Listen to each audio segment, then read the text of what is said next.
مولانا اشرف علی تھانوی رحمۃ اللہ علیہ نے ایک کتاب لکھی ہے مناجات مقبولہ، وہ سب حضرات اپنے گھر میں خرید کے رکھ لیں۔ مناجات مقبولہ میں حکیم الامہ نے کیا ہے کہ قرآن اور حدیث میں جتنی دعائیں آتی ہیں نا ان کو 7 حصوں میں ڈیوائیڈ کر دیا ہے۔ قرآن و سنت میں جتنی بھی دعائیں ہیں ان کو 7 حصوں میں ڈیوائیڈ کر دیا ہے،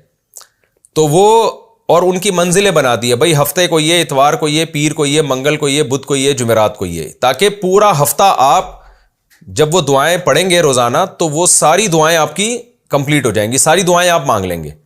لیکن مناجات مقبولہ بھی جو چھپ رہی ہے نا آج کل، لوگوں نے اس میں اپنی طرف سے بھی ایڈیشن کی ہوئی ہے، خود بھی بہت کچھ ڈالا ہوا ہے اس میں، تو وہ نہ پڑھیں آپ، صرف اتنا کہ جو